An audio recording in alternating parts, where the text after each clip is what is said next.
The Atlantic was endless, a grey, rolling desert of water stretching farther than the eye could bear.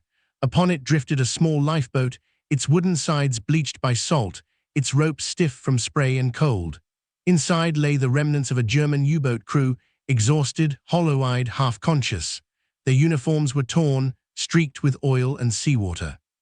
The Battle of the Atlantic was the longest continuous campaign of the Second World War.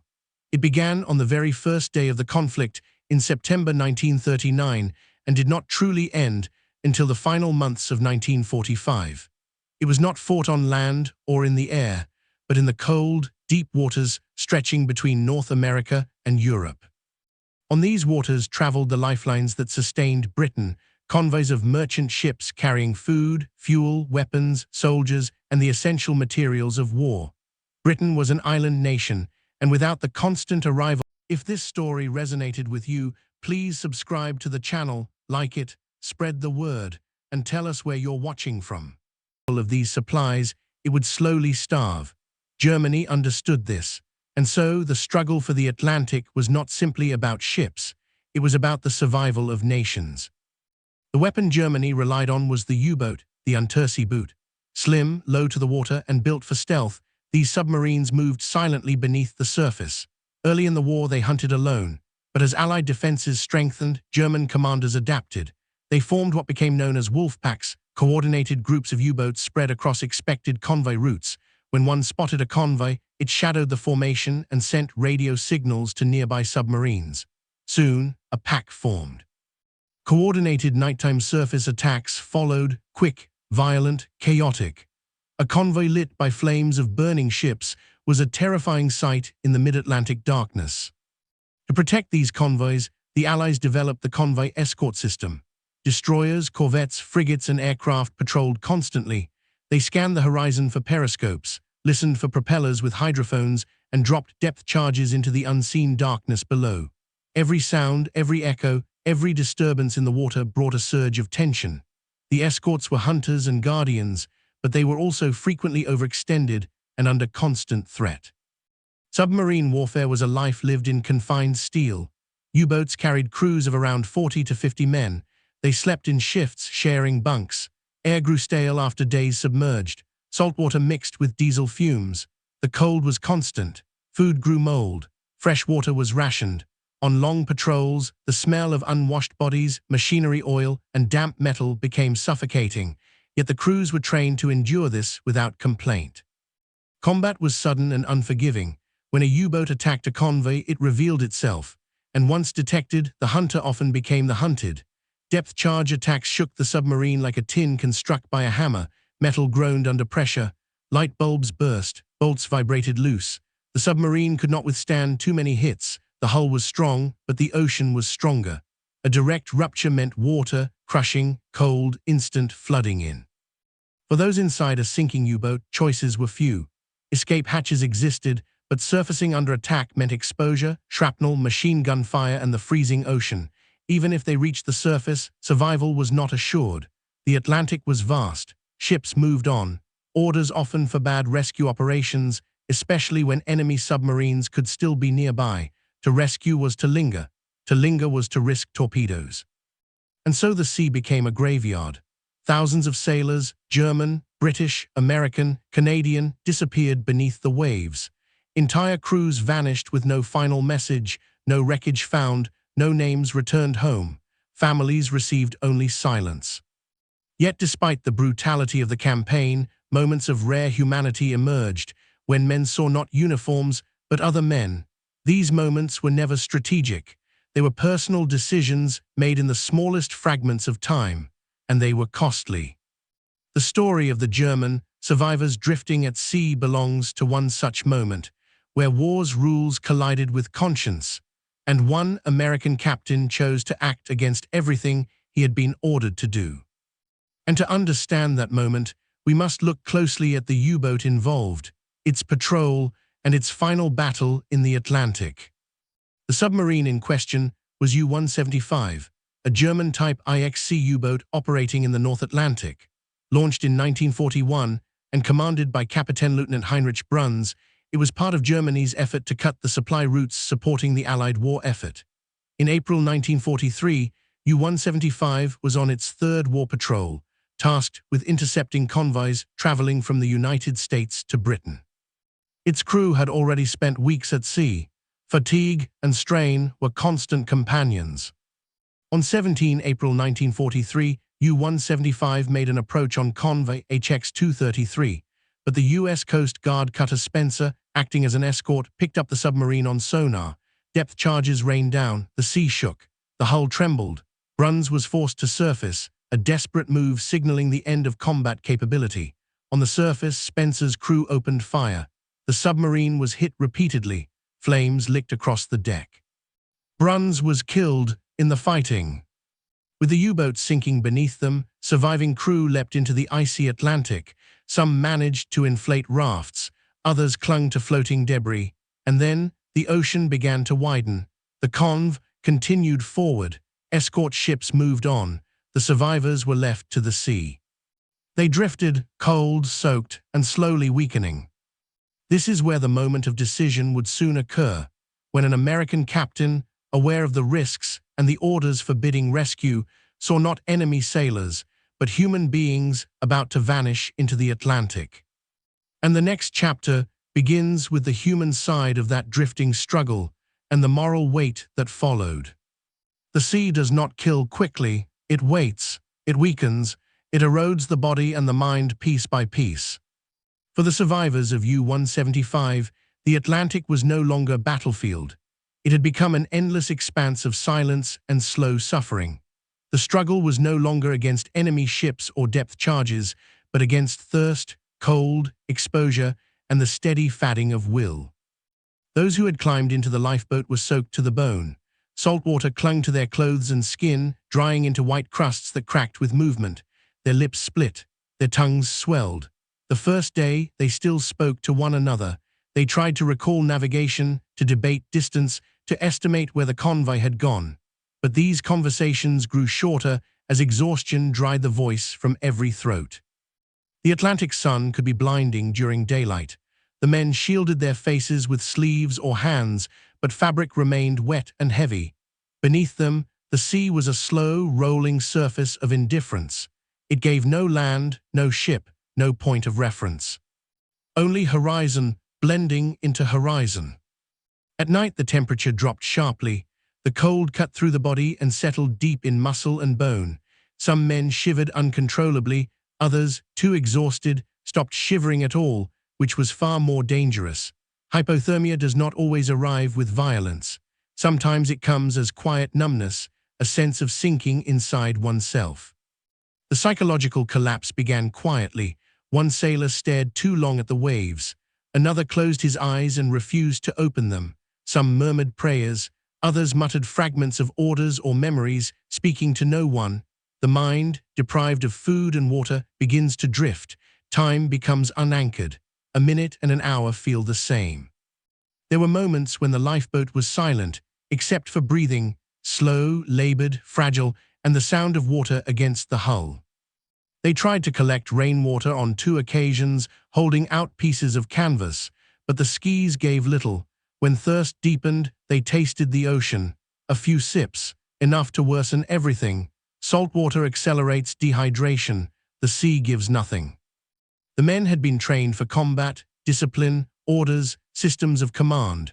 But no training prepares a person for waiting to die slowly, powerlessly, in open water. Their world shrank to a few feet of wood and canvas. Their thoughts shrank to the next breath. The strongest among them tried to maintain order, to encourage others, to keep the smallest routines alive, adjusting ropes, cleaning the boat floor, checking each man for signs of collapse. But leadership in survival is a fragile thing. Even the strongest mind cannot escape the weight of hopelessness when the horizon remains empty day after day.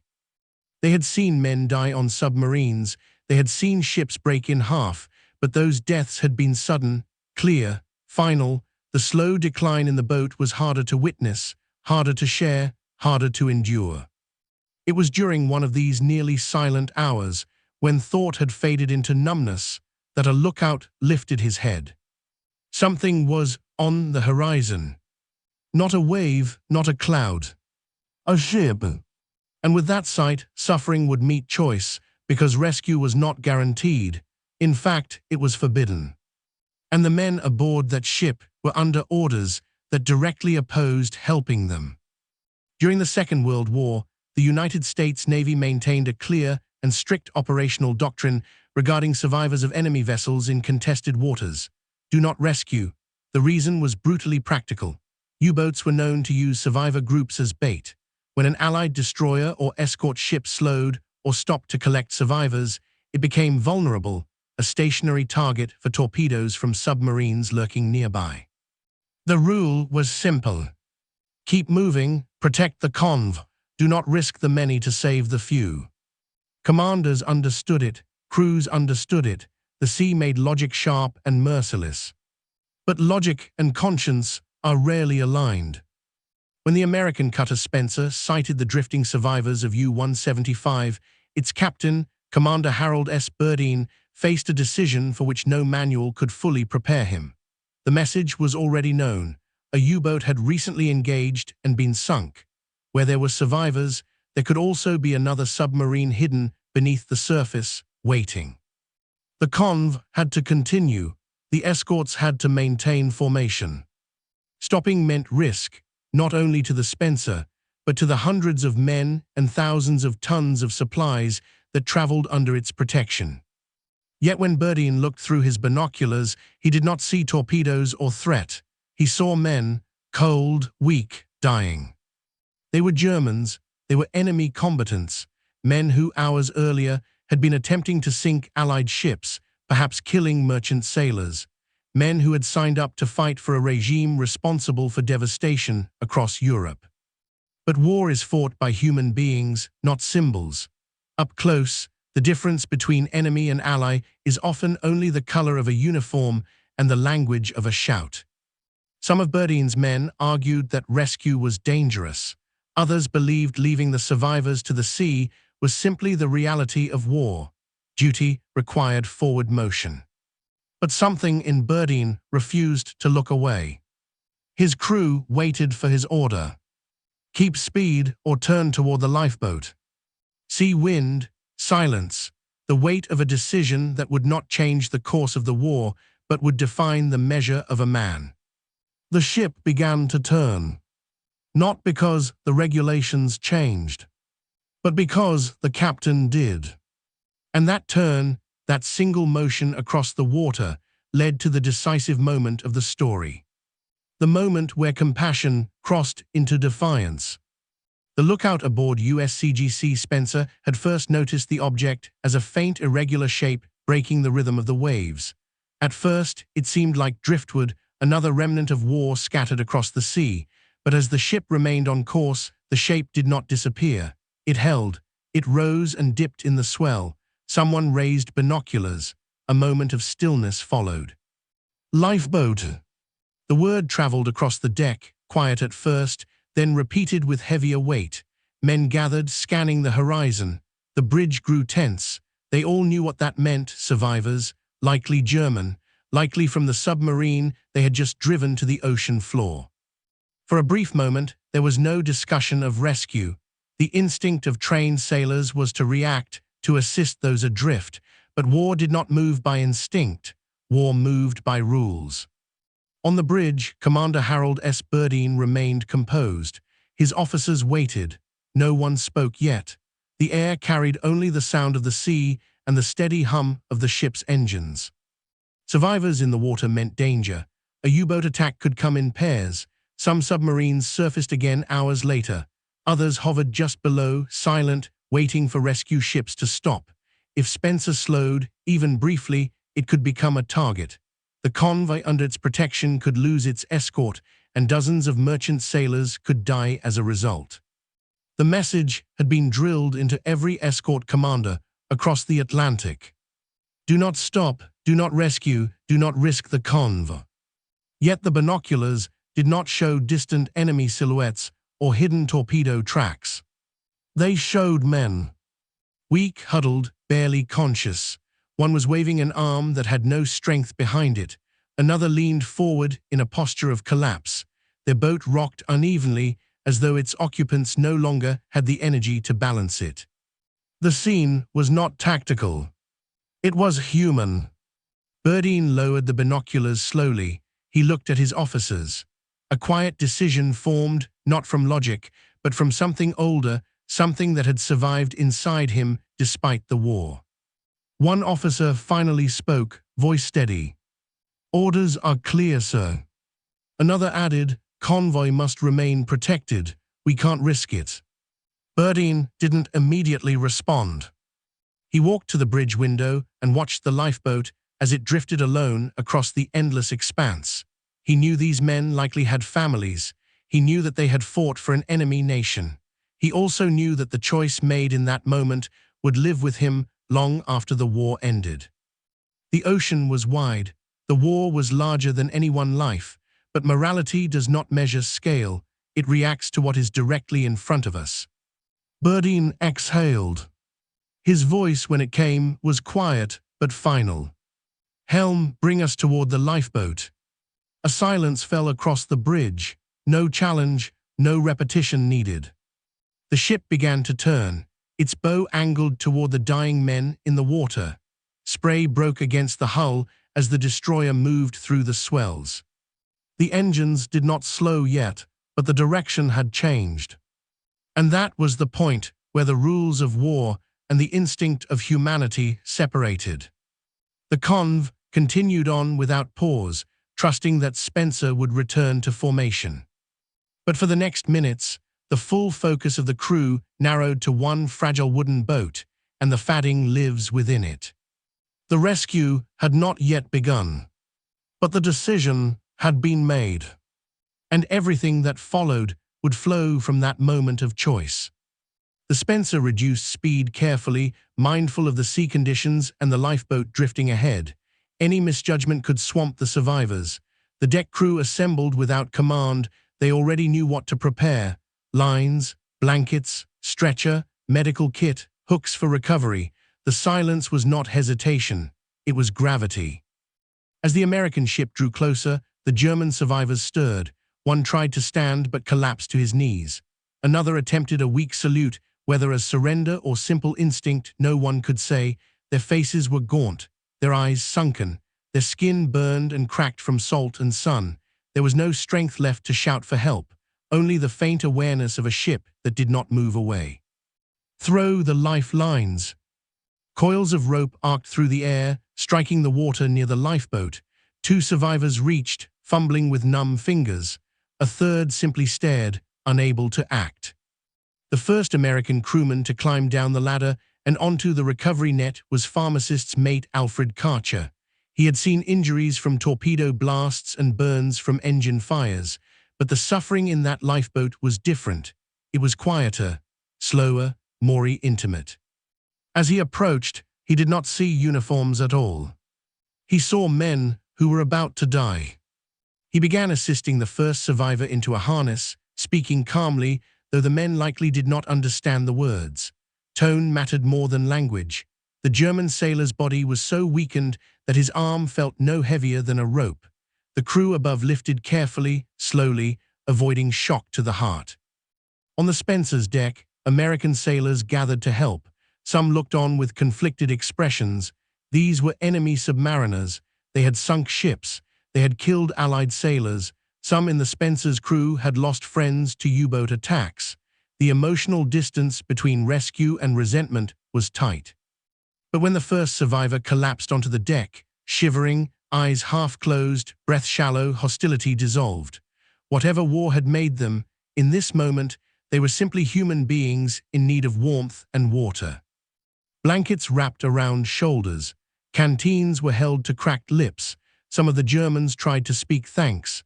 Others simply closed their eyes as though they had finally reached something resembling safety. The rescue continued for over an hour. One survivor did not survive the lifting process. Another lost consciousness and had to be revived. The Americans worked without pause. Nobody spoke of orders. Nobody asked whether this was allowed. On the deck of a ship in the middle of the Atlantic, the war did not end, but it paused. And in that pause, enemies became men sharing the same fragile line between life and death. This moment would not change the outcome of the conflict. It would not alter strategic plans or battlefield maps, but it left a mark that lived far longer than the battle itself. Compassion, offered in defiance of command, became the turning point. And the consequences, both quiet and official, would follow soon after. The war moved forward, but everyone who stood on that deck would remember. On the deck of USCGC Spencer, the rescue shifted immediately into medical crisis care. The German survivors were carried below, where the ship's infirmary had been cleared and prepared. Pharmacists Mate Karcher and his team began stabilizing each man. Their conditions varied, but most shared the same critical threats: severe dehydration, hypothermia, and saltwater ulceration. Their pulse rates were weak. Muscles trembled involuntarily. Some were barely conscious. Warm blankets were applied slowly. Water was administered in measured sips, too quickly, and the body could fail. Hands were wrapped. Faces were cleaned of dried salt and oil. The Americans moved with quiet efficiency, not out of orders or patriotism, but out of instinctive responsibility. They were sailors helping sailors. Communication remained minimal. Most of the Germans could not speak even if they wished to. The few that attempted English or broken phrases did so softly, expressing simple words: dank Wasser, bit, gratitude, needed little vocabulary. Once stable, the survivors were processed as prisoners of war. They were logged, identified, tagged, and separated by injury severity. Their uniforms were removed, replaced with U.S. Navy-issued medical linens. Their names and ranks were recorded in the ship log. A radio message was prepared for headquarters. Survivors of U-175 recovered alive. The response from command was brief and procedural. The message did not criticize the rescue, but it did not praise it either. Command simply acknowledged receipt. The war at sea allowed little room for sentiment. But inside operational channels, the decision raised quiet concern. Spencer was part of a vital convoy escort system. Any deviation from orders risked tactical exposure. Berdine's actions had not directly endangered the mission, but they could have. And in war, outcomes do not erase risks. Rear area officers reviewing the report debated protocol. Some believed the rescue had been a humane and honorable action consistent with maritime tradition. Others held that adherence to anti-rescue policy was a necessary safeguard against U-boat ambush tactics. Both perspectives existed within the same Navy, within the same war. For the moment, Spencer continued its duty. The ship rejoined the conv and maintained formation. The rescued German sailors remained under guard, but not under cruelty. They were fed small portions at controlled intervals. They were permitted to rest. They were spoken to respectfully. The Atlantic around them remained unchanged. The war continued, but below deck for a brief time. There was evidence that humanity had not drowned in the waves. Yet this act of mercy did not pass quietly into history. Its meaning and consequences would soon reach the captain and would echo later in the lives of the men who were saved. Commander Harold S. Burdine was called to account for his decision once Spencer returned to port. The words used were formal, procedural, and measured. He had not been reckless. He had not jeopardized the conv, but he had violated standing operational guidance. The reprimand he received was subtle, not entered into his record, but spoken directly and quietly. A superior officer told him, "You made a choice that could have gone differently. You understand that?" Burdine answered only with a calm, "Yes, sir." No apology, no explanation. The choice had been made with clarity, and he accepted its weight without hesitation. But among sailors, those who labored, fought, and risked their lives at sea, Burdine's actions carried a different meaning. The crew spoke of what they had seen: men who were dying, rescued not because of strategy, but because they were human beings in need. The respect that formed among them did not require speeches. It was present in the way they remembered that day and the way they spoke of their captain afterward. As for the German survivors, they were transferred to a POW camp in the United States. Their treatment there was regulated and structured, far removed from the brutality seen in many other theaters of war. Some of the rescued men later wrote testimonies describing the moment they were pulled from the Atlantic.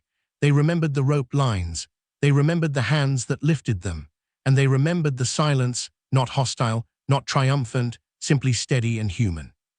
Years later, after the war, a few of these men would speak openly about their rescue. One described it plainly. "We expected to die. The sea is not cruel. It is simply indifferent. The Americans chose not to be." But the war itself did not soften after this moment. The Atlantic campaign intensified. Wolf packs struck harder. Escort tactics grew harsher. Losses mounted on both sides. The space for mercy narrowed as desperation replaced strategy across the oceans. Acts like Burdine became rare. The war pushed both nations deeper into total conflict, where humanity was often overshadowed by survival and calculation. Most who fought never saw the enemy up close, only distant silhouettes, explosions, and debris fields. Yet this single decision, to save instead of to abandon, remained a quiet reminder that even in the vast machinery of war, individual choice could still matter. And that leads to the final reflection, what this moment meant, not for strategy or victory, but for how we remember who we are.